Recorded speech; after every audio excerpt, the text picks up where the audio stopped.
This is Bharat FM. बजेगा भारत, झूमेगा भारत।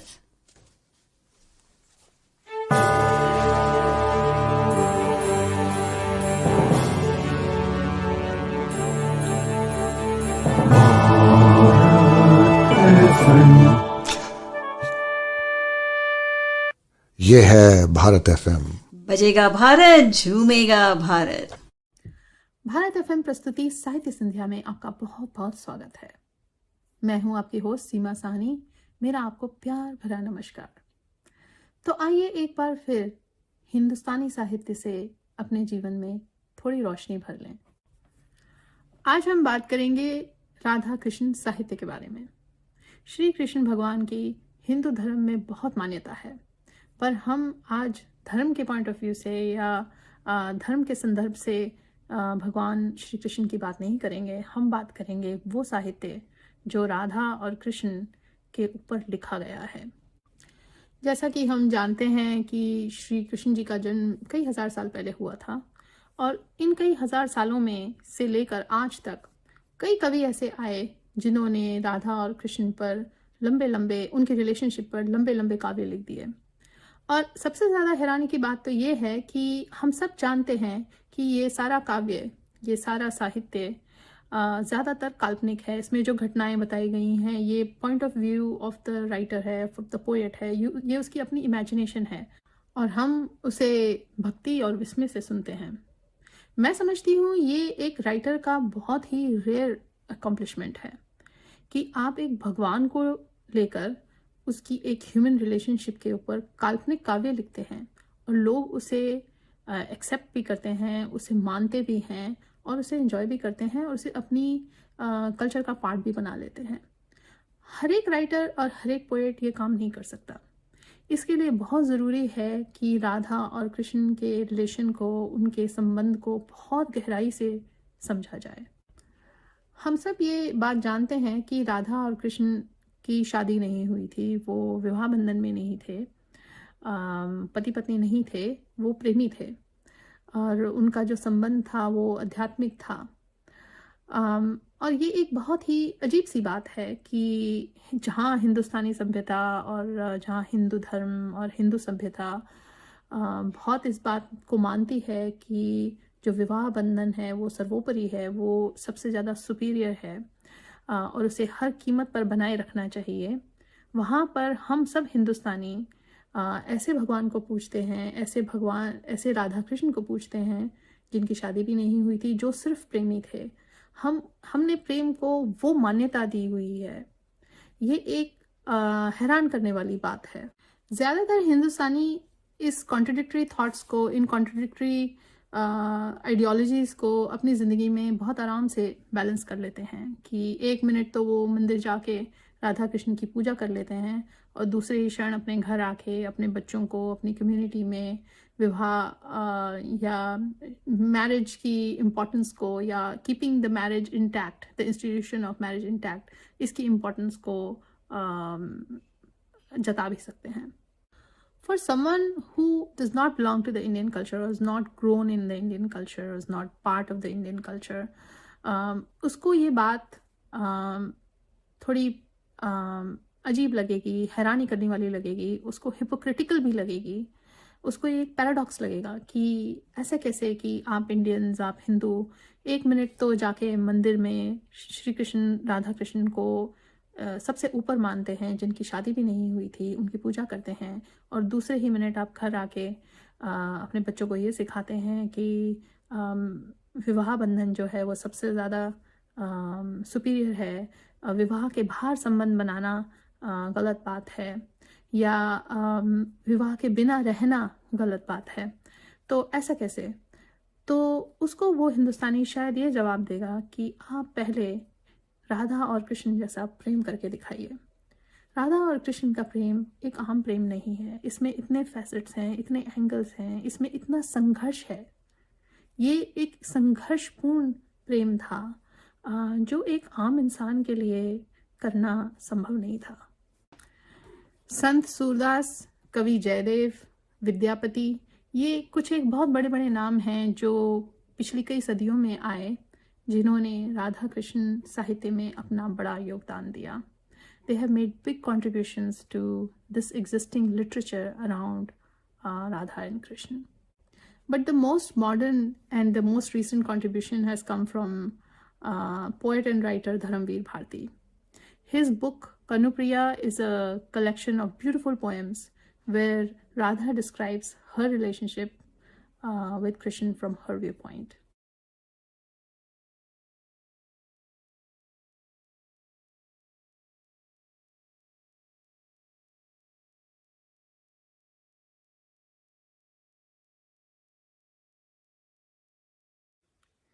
घाट से लौटते वक्त तीसरे पहर की अलसाई बेला में मैंने अक्सर तुम्हें कदम के नीचे चुपचाप ध्यान मगन खड़े पाया.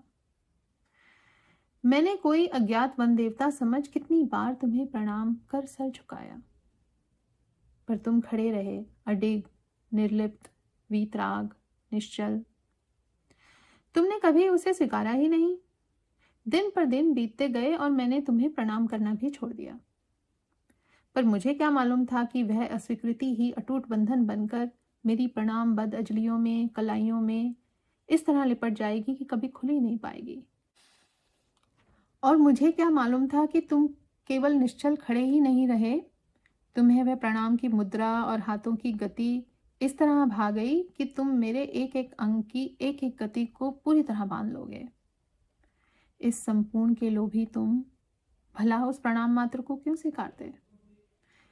और मुझ पगली को देखो कि मैं समझती थी कि तुम कितने वीतराग हो, कितने निर्लिप्त.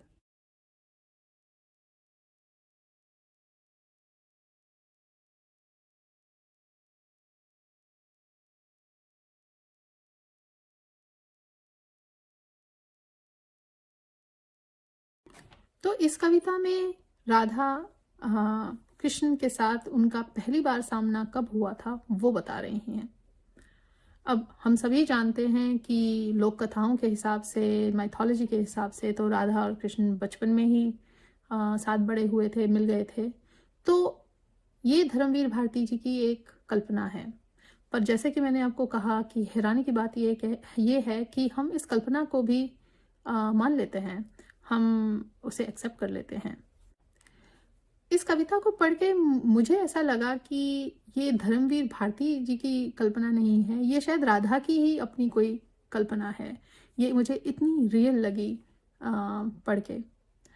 तो इसमें राधा कहती हैं कि उन्होंने पहले पहले कृष्ण को यमुना के तट से आते जाते एक कदम के पेड़ के नीचे ध्यान मगन देखा और उन्होंने समझा कि वो एक वन देवता हैं और वन देवता समझकर उन्होंने उन्हें प्रणाम भी किया. पर कई बार प्रणाम करने के बाद भी कृष्ण ने उनके प्रणाम का जवाब नहीं दिया. तो उन्होंने समझा कि ये तो कोई बहुत ही निर्लिप्त और विरागी वन देवता है. पर अब वो कहती हैं कि मैंने तो बड़ी भूल की ये समझकर, क्योंकि मैं क्या जानती थी कि तुम मुझसे सिर्फ प्रणाम ही नहीं चाहते थे, तुम तो मुझे संपूर्ण रूप से चाहते थे. इसलिए तुमने मेरे प्रणाम का जवाब नहीं दिया. और मैं कितनी भोली थी, कितनी पगली थी कि मैंने तुमको निर्लिप्त और विरागी समझ लिया. This is Bharat FM.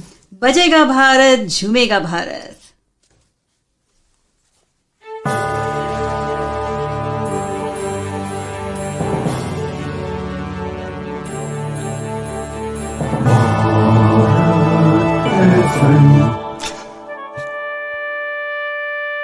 ये है भारत FM.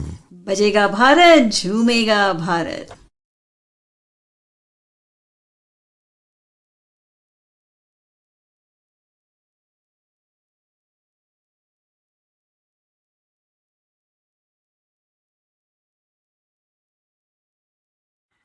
तुम मेरे कौन हो? तुम मेरे कौन हो कनु? मैं तो आज तक नहीं जान पाई. बार बार मुझसे मेरे मन ने आग्रह से, विस्मय से, तन्मयता से पूछा है, ये कनु तेरा कौन है? बूझ तो. बार बार मुझसे मेरी सखियों ने व्यंग से, कटाक्ष से, कुटिल संकेत से पूछा है, कनु तेरा कौन है री? बोलती क्यों नहीं? बार बार मुझसे गुरुजनों ने कठोरता से, अप्रसन्नता से, रोष से पूछा है, ये कान्हा आखिर तेरा है कौन? मैं तो आज तक कुछ नहीं बता पाई। तुम मेरे सचमुच कौन हो कनू? अक्सर जब तुमने माला गूंथने के लिए कटीले झाड़ों पर चढ़ चढ़कर मेरे लिए श्वेत रत्नारे करौंदे तोड़कर मेरे आंचल में डाल दिए, तो मैंने अत्यंत सहज प्रीति से गर्दन झटका के वेणी झुलाते हुए कहा है, कनू मेरा एकमात्र अंतरंग सखा है। अक्सर जब तुमने देवाग्नि में सुलगती डालियों, टूटते वृक्षों, हराती हुई लपटों और घुटते हुए धुएं के बीच निरुपाय, असहाय, बावली सी भटकी हुई मुझे साहस पूर्वक अपने दोनों हाथों में फूल की थाली सी सहेज कर उठा लिया और लपटें चीर कर बाहर ले आए, तो मैंने आदर से, आभार से और प्रगाढ़ स्नेह से भरे भरे स्वर में कहा, कान्हा मेरा रक्षक है, कान्हा मेरा बंधु है, सहोदर है। अक्सर जब तुमने वंशी बजाकर मुझे बुलाया है और मैं मोहित मृगी सी भागती चली आई हूं और तुमने अपनी बाहों में मुझे कस लिया है, तो मैंने डूब कर कहा है, कनू मेरा लक्ष्य है, मेरा आराध्य है, मेरा गंतव्य है।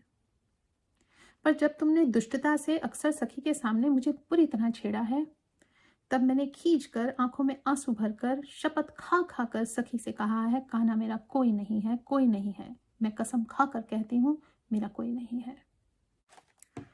पर दूसरे ही क्षण जब घनघोर बादल उमड़ आए हैं और बिजली तड़कने लगी है और घनघोर वर्षा होने लगी है और सारे वनपथ धुंधला कर छिप गए हैं, तो मैंने अपने आंचल में तुम्हें दुबका लिया है।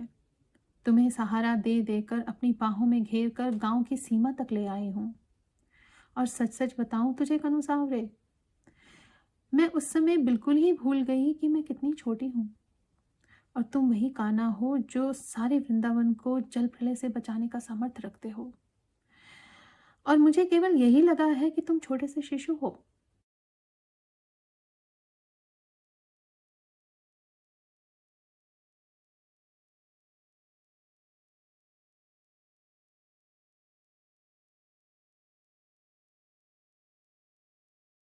तुम मेरे कौन हो, ये मेरी बहुत बहुत बहुत प्रिय कविता है इस किताब की। ये एक बहुत गहरी कविता भी है। इस कविता को समझने के लिए दो बातों को समझने की बहुत ज़रूरत है। एक तो ये कि चाहे ये प्रेम भगवान कृष्ण और राधा का था, पर ये उस बात से अछूता नहीं था कि लोग, आसपास के लोग उसे क्वेश्चन नहीं करते थे, आसपास के लोग उस पर सवाल नहीं उठाते थे। इस कविता में राधा से पूछा गया कि कृष्ण जिसके साथ तुम घूमती फिरती हो वो तुम्हारा कौन है, तुम्हारे रिलेशनशिप का, तुम्हारे संबंध का नाम क्या है। So it also shows the struggles she has to face, or they both had to face, where they couldn't really describe the nature of their relationship. On the other hand, it also describe various dimensions of love a woman can have when she is in love with someone. तो जब उससे सखियाँ पूछती हैं कि कान्हा तुम्हारा कौन है, कृष्ण तुम्हारा कौन है, so she is very conflicted in her thoughts. She gives various answers. She gives at some point, कभी कभी तो मुझे लगता है कि कान्हा एक छोटा सा शिशु है and I am like protecting him. मैं उसकी माँ हूँ. And sometimes I feel he is my closest friend. वो मेरा सबसे अंतरंग, सबसे गहरा दोस्त है. और कभी कभी मुझे लगता है कि वो इतना दुष्ट है कि वो मेरा कुछ भी नहीं है. ही इरिटेट्स मी सो मच कि वो मेरा कुछ नहीं लगता. So she answers the question of on the name of the relationship with all the different facets of love she experiences with Krishna. तो ये कविता राधा के एक स्ट्रगल को तो बताती ही है कि एक social pressure she had to face, especially when their relationship had no name and their relationship was very deep and very spiritual. But on the other side, it also gives her the opportunity to describe all the different colors of love, all the different dimensions of the love she experiences or she feels for her own Krishna. मैं ऐसा समझती हूँ ये कविता हमारा ध्यान एक और चीज़ की तरफ आकर्षित करती है कि एक वुमन और एक स्त्री जो है अपने प्रेम में कई फैसेट्स एक्सपीरियंस करती है। वो एक सिर्फ प्रेमी और प्रेमिका का ही प्यार एक्सपीरियंस नहीं करती, उसमें एक माँ का भी फ्लेवर होता है, उसमें एक फ्रेंड का भी फ्लेवर होता है, उसमें एक चंचलता भी होती है, उसमें एक ये भाग भी होता है कि कभी कभी आप एक दूसरे से इरिटेट हो जाते हैं, आप थोड़ी बहुत एक दूसरे से नफरत भी करते हैं। तो ये सब एक कंप्लीट लव का डिस्क्रिप्शन है।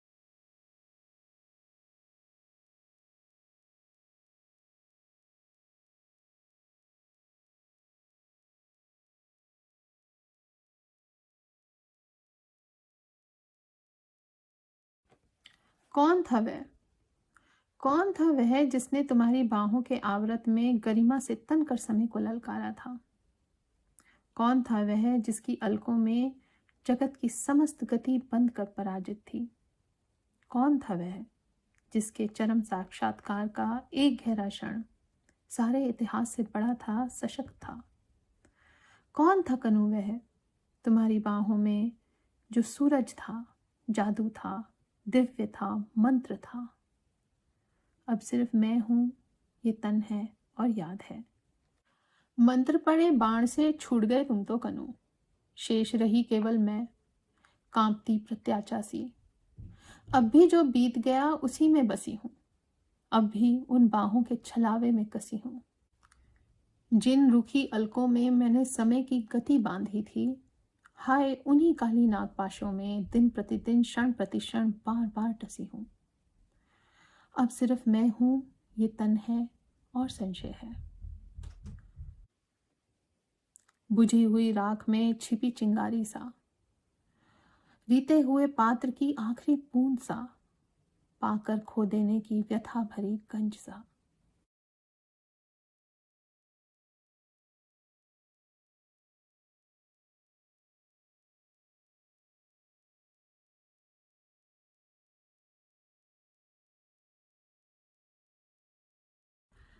इस कविता में राधा की डिवोशन को दिखाया गया है कृष्ण के प्रति। So here she feels that she is nothing without him. और मैं समझती हूँ कि इसमें एक थोड़ी सच्चाई भी है कि जो भी दो इंसान आपस में प्रेम करते हैं, उन्होंने ये कभी कभी ज़रूर महसूस किया होगा, एक मोमेंट ज़रूर आई होगी कि उन्होंने ये बात को महसूस किया होगा कि वह अपने पार्टनर के बिना कुछ भी नहीं है। तो ये कविता एक ऐसी मोमेंट को डिस्क्राइब करती है। तो यहाँ राधा कहती है कि मैं वो सब थी जब मैं तुम्हारी बाहों में थी, मैं सूर्य थी, मैं चंद्रमा थी, मैं एक भव्य युवती थी जब मैं तुम्हारी बाहों में थी, और जैसे ही तुम एक बाण की तरह छूट गए, मेरा कोई अस्तित्व ना रहा, मेरा कोई वजूद ना रहा। So this is a complex poem. This poem describes a complex thought. जहाँ इसमें राधा कहती हैं कि मैं तुम्हारे बिना कुछ नहीं हूँ, मेरा कोई वजूद नहीं है तुम्हारे बिना, और उसमें एक डिवोशन का और एक भक्ति भाव का एलिमेंट आता है, जो which is also part of the love, of complete love. वहीं इस कविता को पढ़ के ऐसा नहीं लगता कि राधा कुछ कम थी कृष्ण से। So that's the beauty of the poem. It describes her devotions for Krishna, but it doesn't describe in a way that she has devalued herself. Sat Sri Akal, welcome and adab. You are listening to Bharat FM, a one-of-its-kind, multilingual, eclectic provider of entertainment, information and news to Indian Americans. Headquartered in Cincinnati, Ohio, Bharat FM airs shows out of Cincinnati, Chicago and Phoenix. We take pleasure in our ability to cater to your bhakti, chusti, sphurti, shakti and masti needs with our audio and visual shows. Check out bharatfm.com for our online program schedule and archives. I'm sure the content will definitely tickle your senses. Tune in via the 24-hour web streaming on bharatfm.com or via the Bharat FM app. More information can be procured at 513-488-5070.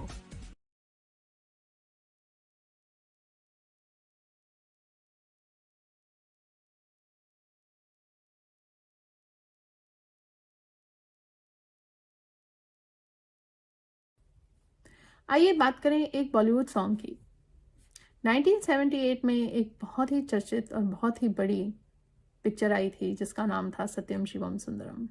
It was a Raj Kapoor movie and like we all know all Raj Kapoor movies are very unique. तो ये picture काफ़ी अच्छी खासी चर्चा में थी and it was under discussion for a long time because of its various themes. The key message the movie was trying to drive was कि जो ब्यूटी है वो इंसान के अंदर बसती है, फिजिकल ब्यूटी का कोई मायने नहीं है। True love can not be just on the physical looks of a person. However, all the themes, there were various themes used in the movie to drive or tell this story or to drive this point. And some of the themes were the religious theme, the physical beauty theme, the beautiful voice theme. The whole story was woven with all these different themes. और मेरे opinion में ये सब themes, एक religious theme, beautiful voice theme, physical beauty का जो question है, उन सबको साथ में वीव करना एक बड़ा मुश्किल काम है। ये सब थीम्स बहुत कॉन्ट्रडिक्टरी थीम्स हैं, इनको बैलेंस करना बड़ा मुश्किल काम है। और मैं ये भी जानती हूँ कि कई लोगों को इसकी प्रेजेंटेशन से प्रॉब्लम थी and the presentation of the movie was under scrutiny for a long time and it probably still is. But that said, to weave a religious theme, a beautiful voice theme, a question on the physical beauty theme together to tell a story and to drive a point is a very difficult task. और एक आम film maker इसको आराम से इसको easily नहीं कर सकता। इसकी साउंड ट्रैक आज भी कमाल की मानी जाती है। इसके कई गाने have become cults, have become classics. खासकर कि जो इसका टाइटल सॉन्ग है, इसके आधे गाने लिखे थे आनंद बख्शी जी ने और आधे गाने लिखे थे पंडित नरेंद्र शर्मा जी ने।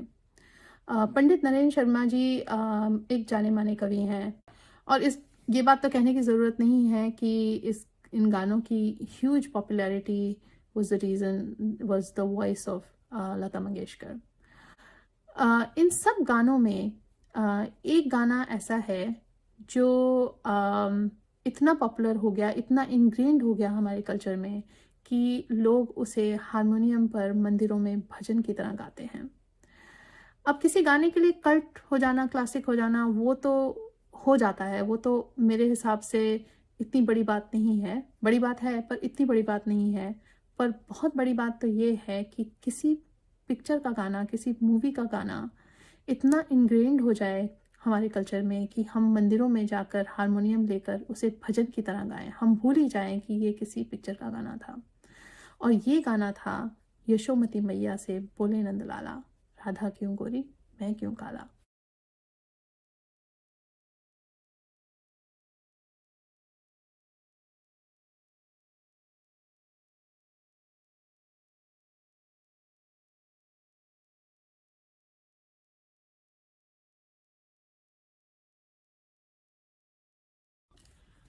यशोमती मैया से बोले नंदलाला, राधा क्यों गोरी मैं क्यों काला। यशोमती मैया से बोले नंदलाला, राधा क्यों गोरी मैं क्यों काला।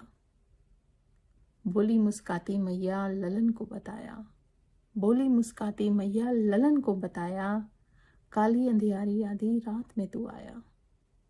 बोली मुस्काती मैया ललन को बताया, काली अंधियारी आधी रात में तू आया। लाडला कन्हैया मेरा काली कमली वाला, इसीलिए काला। यशोमती मैया से बोले नंदलाला, राधा क्यों गोरी मैं क्यों काला। यशोमती मैया से बोले नंदलाला, राधा क्यों गोरी मैं क्यों काला। बोली मुस्काती मैया सुन मेरे प्यारे, बोली मुस्काती मैया सुन मेरे प्यारे, गोरी गोरी राधिका के नैन कजरारे। गोरी गोरी राधिका के नैन कजरारे, काली नैनों वाली ने ऐसा जादू डाला, इसीलिए काला। यशोमती मैया से बोले नंदलाला, राधा क्यों गोरी मैं क्यों काला। This is Bharat FM. बजेगा भारत, झूमेगा भारत।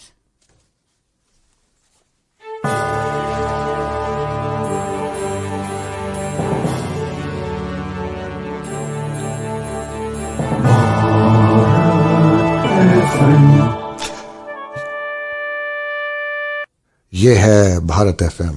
बजेगा भारत, झूमेगा भारत। प्रोग्राम के अंत में एक कविता मेरी कलम से। दुनिया की सबसे दुर्लभ वस्तु है प्रेम। प्रेम एक ऐसी चीज है जो न मांगने से मिल सकती है, न डिमांड करने से मिल सकती है। प्रेम एक तरफा अनुबंध है। It's a one way contract, it's not a two way contract, it's a one way contract. ये आप पे निर्भर है कि आप किसी को प्रेम करते हैं। ये आप पे निर्भर नहीं है कि आपको बदले में किसी से प्रेम मिले। ऐसा कहना गलत नहीं होगा कि हमें जिंदगी में प्रेम मिले या ना मिले, ये हमारे भाग्य पर निर्भर है। प्रेम एकमात्र ऐसी चीज है जिसे हम कंट्रोल नहीं कर सकते, जिसका मिलना ना मिलना हमारे पर निर्भर नहीं है। It's almost a work of our fate. हमारी जिंदगी की ज्यादातर समस्याएं इस वजह से हैं कि हमें वहाँ प्रेम नहीं मिल पाता जहाँ हमें उसे पाने की उम्मीद होती है। पर नोट करने वाली बात तो ये है, सोचने वाली बात तो ये है कि या मानने वाली बात तो ये है कि ये सिर्फ हमारे ही कंट्रोल में नहीं है। ये जो हमें प्रेम दे सकता है उसके भी कंट्रोल में नहीं है, ये उसके भी नियंत्रण में नहीं है। ये बात जब हम मान लेते हैं तो हम अपनी समस्याओं की तह तक पहुंच जाते हैं। इसी पर एक छोटी सी कविता।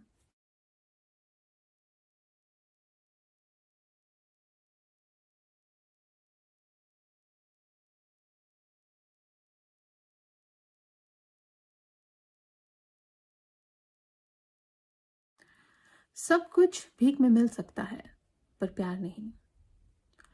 कोई भी प्यार का इतना अमीर नहीं।